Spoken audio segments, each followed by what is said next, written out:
मोहन अपने आलू के ठेले को लेकर बाजार गया होता है। उसे सुबह से शाम हो जाती है, लेकिन उसका एक भी आलू नहीं बिकता। फिर शाम को अचानक मौसम करवट लेता है। बादलों की तेज गड़गड़ाहट होने लगती है और फिर अचानक से तेज बारिश आ जाती है। हे भगवान, एक तो वैसे ही सुबह से एक भी आलू नहीं बिका, ऊपर से मेरे सारे आलू बारिश में भीगकर खराब हो गए। अब मैं क्या ही बेचूंगा। मोहन तेज बारिश में भीगता हुआ परेशान होकर घर की तरफ आ ही रहा था कि तभी सड़क पर बने एक गड्ढे में उसका पैर फंस जाता है और उसके पैर में मोच आ जाती है। मोहन अब उसी हाल में जैसे तैसे अपने ठेले के साथ घर पहुंचता है, लेकिन उसके पैरों से काफी खून निकल रहा होता है। उसकी पत्नी रेखा और 8 साल का बेटा मोंटू और 5 साल की बेटी रिया उसे ऐसे देखते हैं तो वो घबरा जाते हैं। अरे ये क्या हो गया आपको? ये चोट कैसे लगी? बस यूं समझ लो रेखा, जब जिंदगी खराब चल रही हो ना तो कुछ भी अच्छा नहीं होता। ये भी उसी का ही एक नतीजा है। कोई बात नहीं, आप कपड़े बदल लीजिए, फिर मैं दवा कर आपकी पट्टी कर देती हूँ। अब मोहन बेड रेस्ट पर ही रहता है। पहले तो जैसे तैसे घर का खर्चा चल जाता था, लेकिन धीरे धीरे बचत खत्म होने लगी और अब नौबत यहाँ तक आ गई कि घर में राशन भी नहीं रहा। उन्होंने सुबह से कुछ नहीं खाया था। दोनों बच्चे भी उदास बैठे थे। उनको उदास देख रेखा ने उनसे पूछा, क्या हुआ बच्चों, तुम्हारा चेहरा क्यों लटका हुआ है? माँ, बाबा बाहर काम पर नहीं जा सकते और घर में खाने के लिए भी कुछ नहीं है, लेकिन मैं क्या करूँ अपनी इस भूख का? ये है कि बार बार लग ही जाती है। लेकिन कोई बात नहीं माँ, आप उदास मत हो, हम पानी पीकर ही गुजारा कर लेंगे। ये सुनकर रेखा की आंखों में आंसू आ जाते हैं। फिर वो हर जगह काम मांगने जाती है, लेकिन उसे कहीं भी काम नहीं मिलता। वो उदास होकर घर लौट आती है। अपने परिवार की लाचारी देख बिस्तर पर पड़ा मोहन कहता है, मुझे माफ करना बच्चों। रेखा, अपनी इस चोट के कारण मैं काम पर नहीं जा पा रहा और मेरे कारण तुम सबको भूखा ही रहना पड़ रहा है। न जाने मुझे ठीक होने में कितने दिन लगेंगे, लेकिन मुझे तो डर है कहीं घर में रखे ये सारे आलू खराब न हो जाएं। अपने पति की बात सुनकर रेखा को एक विचार आता है, अगर आलू बाजार में जाकर बेचो तो भी हमारी इतनी आमदनी नहीं होगी, और अगर ये बारिश में खराब हो गए तो हमारा काफी नुकसान होगा। इसलिए मैं सोच रही थी, अब क्यों ना हम इस आलू के समोसे बनाकर बेचें। आप तो जानते ही हैं बच्चों को मेरे हाथ के चटपटे समोसे कितने पसंद हैं। आप ठीक कहती हो माँ। आपको पता है, हमारे स्कूल के गेट के पास एक अंकल समोसे कचौड़ी बनाकर बेचते हैं। हमारे स्कूल के सभी टीचर्स और बच्चे उससे खरीदकर खाते हैं। एक बार रौनक ने मुझे भी दिलवाया था, लेकिन उसका स्वाद बहुत ही बेकार था। आपके चटपटे समोसे के आगे तो वो सब फेल है। हाँ माँ, अगर आप भी समोसे बनाकर बेचो ना तो आपको खूब मुनाफा होगा। बच्चे कह तो ठीक रहे हैं, तुम्हारे हाथों के चटपटे समोसे तो सचमुच बड़े ही बेहतरीन होते हैं। उन सब की बात रेखा को पसंद आ जाती है और वो अपनी चांदी की माला सुनार को बेचकर कुछ पैसे ले आती है। फिर उससे जरूरत का सामान खरीदती है। फिर अगले ही दिन उन आलू के चटपटे समोसे और साथ में खट्टी मीठी चटनी बनाकर वो बाजार में बेचने चली जाती है। चटपटे समोसे, करारे करारे समोसे ले लो, आइए आइए, और इस बारिश के मौसम में गर्मा गर्म चटपटे समोसे खट्टी मीठी चटनी के साथ खाइए। बहन जी, समोसा लगाना, और हाँ, चटनी ज्यादा रखना है। वैसे कितने का एक समोसा? समोसा नहीं भाई साहब, बल्कि चटपटा समोसा कहिए, वो भी सिर्फ 10 रुपए में एक। ठीक है, फिर 2 समोसे लगा दो। रेखा जल्दी से उसके लिए चटपटे समोसे लगाती है, जिसे खाते ही ग्राहक बहुत खुश होता है और वो उसकी खूब तारीफ करता है। वाह बहन जी, क्या स्वादिष्ट समोसे बनाए हैं। आहा, मजा ही आ गया इस बारिश के मौसम में ऐसे समोसे खाकर। ऐसा करो, 8 समोसे पैक कर दो, घर पर सबके लिए लेकर जाऊंगा, सब बहुत खुश होंगे। आहा जी, अच्छी बात है। उस ग्राहक की ये बात आसपास के लोग सुन लेते हैं और वो सब उसके ठेले पर आते हैं और उसके समोसे खरीदते हैं। पहले ही दिन उसके सारे समोसे बिक जाते हैं। ये देख रेखा बहुत खुश होती है और वो खुशी खुशी शाम को घर चली जाती है। उस रोज वो रात को बड़े दिनों बाद सबके लिए खाने में पनीर की सब्जी बनाती है। अब ये सिलसिला हर रोज चलता है। वो रोज समोसे बनाती और बाजार में ले जाकर बेचती। ऐसे ही एक रोज वो बाजार में ठेला लगाकर खड़ी होती है कि तभी मौसम करवट लेता है। उस रोज रिया भी उसके साथ ठेले पर आई हुई होती है। हे भगवान, लगता है बहुत जोरों की बारिश शुरू होने वाली है। रिया बेटी, ठेले के नीचे त्रिपाल है, जल्दी से देना मुझे। हाँ माँ, अभी देती हूँ। रेखा जैसे ही वो त्रिपाल बांधती है वैसे ही जोरों की बारिश शुरू हो जाती है। माँ, बादलों की गड़गड़ाहट से मुझे डर लग रहा है।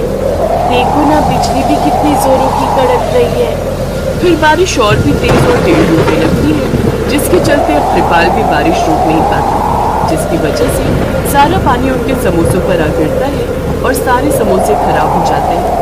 उस रोज उनकी बिल्कुल भी बिक्री नहीं होती, ऊपर से उनके सारे समोसे भी खराब हो गए। परेशान होकर रेखा घर आती है, लेकिन अगले दिन से वो अच्छे से अपने ठेले को सफेद पिन्नी बांध देती है और बाजार में समोसे बेचने निकल पड़ती है। हे भगवान, कल तो मेरा नुकसान हो गया, लेकिन आज मेरा कोई नुकसान ना हो। लेकिन तभी अचानक तेज आंधी तूफान आता है और एक बड़ा सा पेड़ आकर उसके ठेले पर गिर जाता है, जिससे उनका सारा ठेला टूट जाता है। हे भगवान, तूने हम गरीबों के नसीब में न जाने कितने दुख लिखे हैं। अब तो मेरा ठेला भी नहीं रहा, अब मैं अपने समोसे कैसे बेचूंगी। अगले कुछ दिन तक रेखा अब घर पर ही रहती है, लेकिन फिर एक रोज उसे एक आदमी की आवाज आती है जो सर पर टोकरी लाद कर गली गली जामुन बेच रहा था। ये देख रेखा को एक विचार आता है और वो सर पर टोकरी लाद कर समोसे बेचने निकल पड़ती है और ऊपर से बड़ी पिन्नी से उस टोकरी को ढक लेती है। बाहर तेज बारिश शुरू होने वाली थी, लेकिन अपने परिवार का पेट पालने के लिए रेखा सर पर टोकरी उठाए बारिश में समोसे बेचने निकल पड़ती है। मोंटी भी उसके साथ काम पर जाने की जिद करता है, वो भी अपनी माँ के साथ चल पड़ता है। बारिश में गली गली घूम घूम कर वो चटपटे समोसे बेचते हैं। टोकरी को तो उन्होंने पन्नी से ढका हुआ था, इसलिए समोसे तो खराब नहीं हुए, लेकिन बारिश में भीगने के कारण मोंटी की तबीयत खराब हो जाती है और वो छींके मारने लगता है। अरे मोंटी, तेरी तो तबीयत खराब हो रही है, ऐसा कर, बारिश के मौसम में तुम काम पर मत आया करो, बेकार में तुम्हारी तबीयत खराब हो जाएगी। फिर वो दोनों घूमते घूमते रेलवे स्टेशन के पास पहुंच जाते हैं, जहां काफी लोगों की भीड़ होती है। अरे, यहाँ तो कितने सारे लोग ट्रेन के इंतजार में बैठे हैं, अब से मैं यही प्लेटफॉर्म पर आकर ही समोसे बेचूंगी। अगले दिन रेखा सड़कों पर घूमने की जगह प्लेटफॉर्म पर जाकर चटपटे समोसे बेचती है, जहाँ कुछ ही देर में लोगों की भीड़ उसके पास लग जाती है और लोगों को उसके समोसे काफी पसंद आते हैं और अब उसकी काफी अच्छी कमाई होने लगती है। बहन जी, आपके चटपटे समोसे तो सच में बहुत लाजवाब है। अब मुझे 2 समोसे और चटनी और देना जरा। अब रेखा फिर से अच्छे पैसे कमाने लगी, लेकिन अब वो साथ साथ बचत भी करने लगी। लेकिन उसका काम अच्छा चलने के कारण आसपास के फेरी वालों की बिक्री कम हो गई। अब चंदू समोसे वाले से कोई भी समोसे नहीं लेता। जब से इस औरत ने अपने चटपटे समोसे बेचने शुरू किए हैं, मेरी आमदनी काफी कम हो गई है। अब तो एक ही आइडिया है, इसको अपने साथ काम में लगा लूं, मेहनत होगी सारी इसकी और कमाई करूंगा मैं। इसी विचार के साथ वो रेखा के पास ही प्रस्ताव लेकर जाता है, लेकिन वो उसे इसके लिए मना कर देती है। रेखा के इनकार करने पर चंदू अपने आदमी को नकली पुलिस वाला बनाकर उनके पास भेजता है।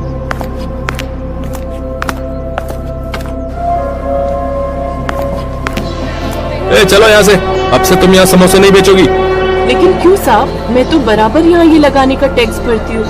लेकिन तभी वहाँ असली पुलिस वाला आ जाता है, जो कि रेखा के ठेले पर रोज समोसे खाने आता था। वो उस आदमी को नकली पुलिस वाला बनने के जुर्म में अरेस्ट कर लेता है। माफ कर दो साहब, ये सब मैंने चंदू हलवाई के कहने पर किया था। फिर पुलिस उन दोनों को गिरफ्तार कर लेती है। अब रेखा बिना किसी डर के समोसे बेचने लगती है।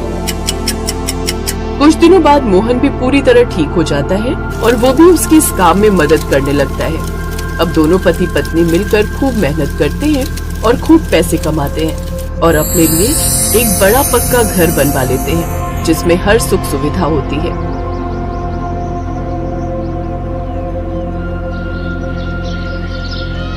हाय, मेरा बचपन से सपना था कि जब मैं सुबह सोकर उठूं तो सामने नदी में समुद्र या झील दिखे, लेकिन यहाँ तो खिड़की खोलते ही जग्गू हलवाई की दुकान दिखती है और उसकी दुकान में भिनभिनाती है मक्खियों का झुंड। बेटी उठ गई तो चल अब नहा भी ले, देख सूरज सर पर आ गया है। सूरज का तो पता नहीं, लेकिन ये जग्गू हलवाई अपनी बड़ी बड़ी मूछें लिए जरूर सामने खड़ा है। माँ, तुम्हें कितनी बार कहा है सुबह सुबह ये खिड़की मत खोला करो, इसे ऐसे खोल देती हो जैसे सामने गोवा का समुंदर बह रहा हो।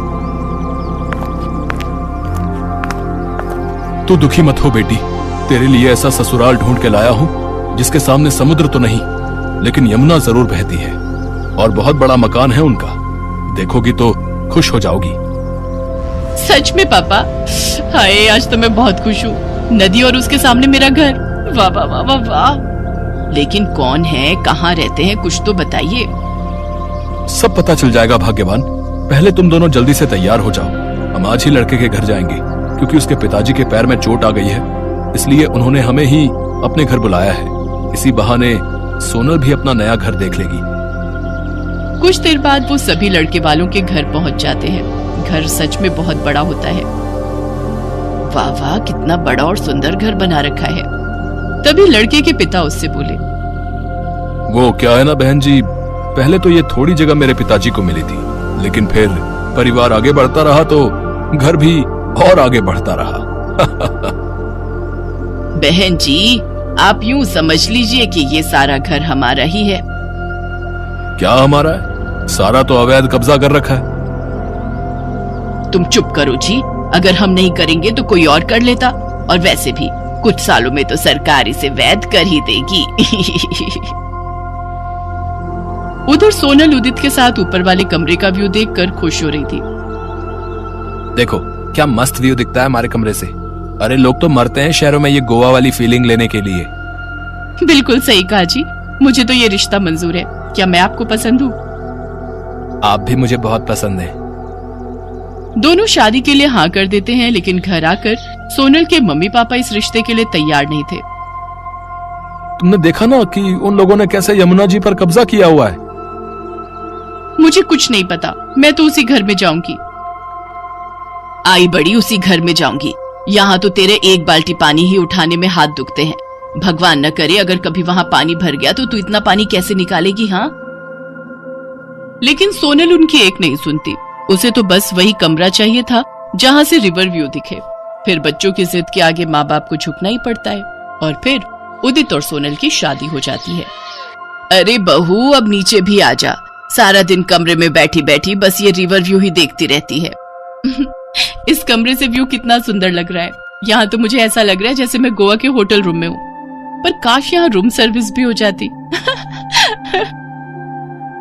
फिर सोनम घर के कामकाज में लग जाती है। अगले दिन उसकी सास उसे अपने साथ यमुना घाट पर कपड़े धोने ले जाती है। वाह, कितना मजा आ रहा है। कपड़े धोने के बाद वो सारा साबुन वाला गंदा पानी यमुना नदी में बहा देती है। तभी कुछ बच्चे जो वहाँ खेल रहे थे वो उनसे कहते हैं, छी, ये आप क्या कर रहे हो? आपने इसे गंदा क्यों कर दिया? ये अच्छी बात नहीं है। अरे जा जा, आया बड़ा। तभी अचानक से बादलों की तेज गड़गड़ाहट शुरू हो जाती है और दोनों सास बहू घर आ जाती हैं। हे भगवान, ये बारिश तो बहुत तेज हो रही है। हाँ, मजा आ रहा है ना? आप रुकिए, मैं आपके लिए गर्मा गर्म पकौड़े और चाय बना कर लाती हूँ। फिर रिवर व्यू में पड़ रही बारिश को बड़े मजे से देखेंगे। इसी तरह अगला दिन शुरू हो जाता है, लेकिन बारिश रुकने का नाम ही नहीं लेती। एक तरफ जहाँ बहू बारिश के मौसम के व्यू के मजे ले रही थी, तो वहीं दूसरी तरफ उसकी सास और ससुर परेशान थे। देखो जी, ये बारिश तो 2 दिन से रुकने का नाम ही नहीं ले रही। याद है ना, आज से 20 साल पहले जो हुआ था? हाँ हाँ, याद है। यही सोचकर तो जी घबरा रहा है। तुमसे मैंने पहले ही कहा था यमुना नदी के घर में मत घुसो, लेकिन तुमने मेरी एक ना सुनी। अब तुम उसके घर में घुसोगी तो वो भी तो तुम्हारे घरों में घुसेगी। तुम चुप करो जी। सोनल उनकी बातें सुन रही थी, लेकिन उसे कुछ समझ ही नहीं आ रहा था कि ये हो क्या रहा है। तभी फोन की घंटी बजती है। सोनल बेटा, ठीक तो हो ना? नहीं पापा, यहाँ तो बहुत मजा आ रहा है। आपको पता है, यमुना जी पहले अपने घर से 200 मीटर की दूरी पर थी, लेकिन अब वो सिर्फ 50 मीटर की दूरी पर ही रह गई है। तब तो बेटा वो पानी कल तक तुम्हारे घरों में भी आ जाएगा। तुम्हें आज ही वहां से निकलना होगा।